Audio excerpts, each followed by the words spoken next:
In 2010, a single bottle of Château Lafite Rothschild sold for just under $234,000, setting a record for the highest price ever paid for a fine wine at auction.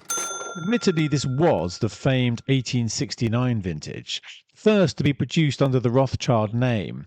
Its astronomical price underlined the fantastic investment potential of great Bordeaux estates like Château Lafite Rothschild in today's world. I'm Jeremy Howard, co-founder and CEO of True World Wine, the world's leading trading and portfolio management platform for fine wine and spirits. I've been running my own fine wine investments for over 30 years and advising high net worth individuals and institutions on wine collecting almost as long. In this video, I'll share with you my strategy for uncovering the next Lafitte 1869. Make sure you watch to the end, where I reveal which modern vintage I think has the best chance of delivering a similar investment return. Please don't forget to like this video and subscribe to the channel if you're new.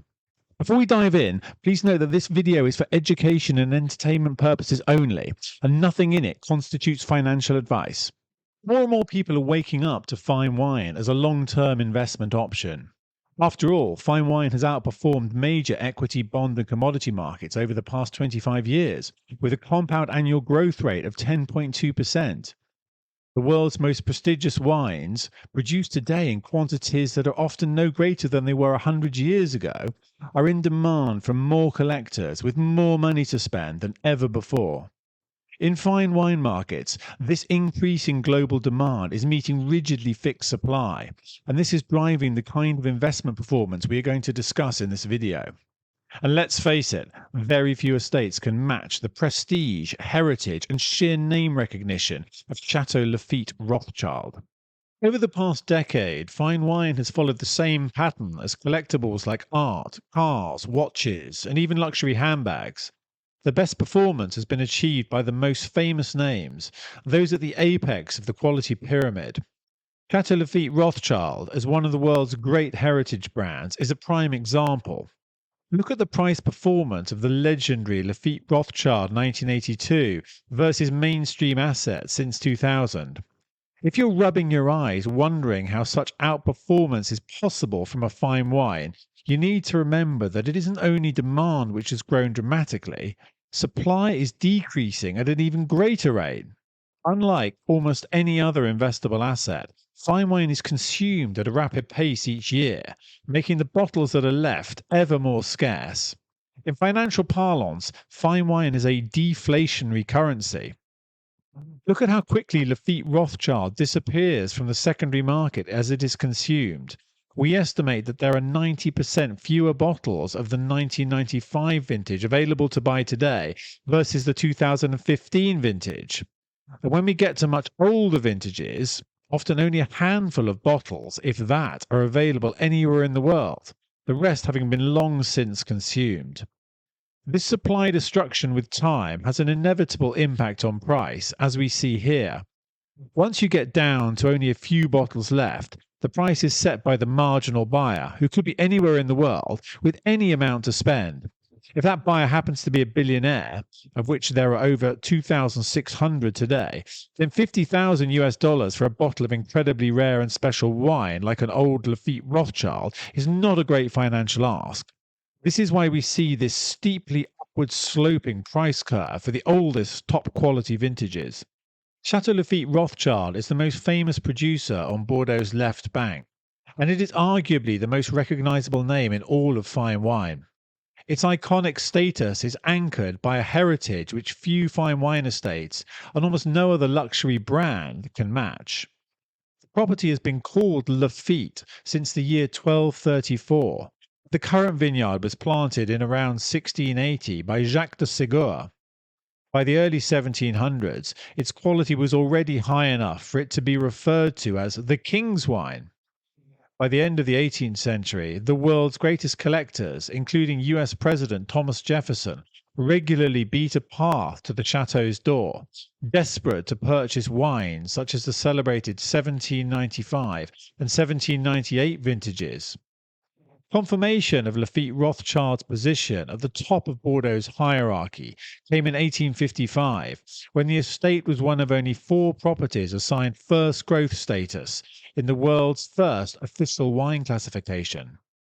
The modern history of Lafitte starts with its acquisition by the Rothschild family in 1868. This was when the famous Rothschild name appeared on the label for the first time. Since the mid-19th century, Lafitte Rothschild has had to endure world wars, economic crashes, and a phylloxera epidemic which decimated its vines.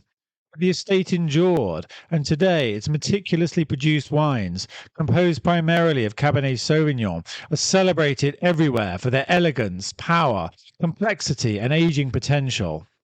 Much of the credit for Lafitte's current position must go to Eric de Rothschild, who led the estate with great skill from 1974 to 2018. Today, responsibility for the property has passed to Eric's daughter Saskia de Rothschild, who is part of an exciting group of young, often female leaders, ensuring that the finest wines of Bordeaux remain relevant and exciting to a new generation of global collectors. Which modern vintage is best positioned to deliver the kind of price performance achieved by the 1869 or 1982? To answer this question, my strategy is to use relative value analysis. There is a free tool on the Cru World Wine platform which is super useful for this. You can see all the vintages from a producer like Lafitte on a scatter plot showing their price and average critic score. The tool generates a fair value for each wine, and you can see at a glance which is the most undervalued. This analysis doesn't take into account vintage age, which has to be factored in too, but generally what I look for is the highest scored wine which is furthest below its theoretical value. Fair value analysis suggests a clear winner. Out of all the Lafitte Rothschild vintages on the market today, the 2019 looks the best value.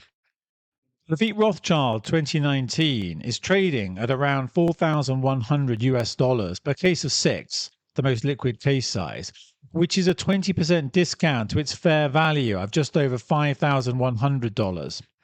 But fair value analysis isn't the end of the story. To be a candidate for producing exceptional long-term performance, I look for a number of other factors. Firstly, the vintage has to be of sufficient quality. 2019 vintage in Pauillac is rated extraordinary by Wine Advocate with a 96-point score. Secondly, for long-term holdings, I really want to see a perfect 100-point score from Wine Advocate, which I still think is the most influential publication globally. Lafitte Rothschild 2019 ticked this box in 2022 when Wine Advocate's critic William Kelly gave it the magic 3 digits and called it one of the greatest wines of the vintage. Next up, I like to see serious longevity. I'm looking to hold my positions for many years, possibly decades, and hence they need to have the aging potential to keep improving in bottle for decades. Lafitte Rothschild 2019 has a drinking window out to at least 2065, giving this wine a great chance to become both uber scarce and uber desirable at the same time in the future.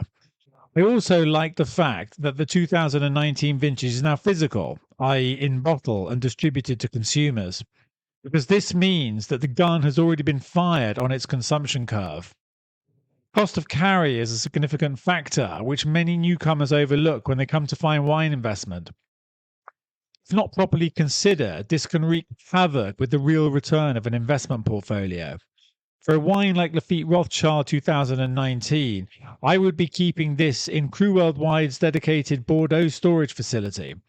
The annual cost to store and insure this wine would therefore be just $10.80 a year, a cost of only 26 basis points per annum. This is much cheaper than storing commodities like gold or silver, and is cheaper than most actively managed equity or bond funds.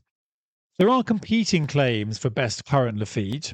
A case can be made for the 2016, which is probably the best vintage of the 2010s, and the 2018 will always be highly sought after due to its special label commemorating the Rothschilds' 150 years of ownership. Both these vintages are significantly more expensive than the 2019. Market wisdom has it that you make your money on an investment on the purchase price, not on the sale price. And for this reason, Lafitte Rothschild 2019 looks like the best modern candidate to replicate the heady returns of those great Lafittes of old.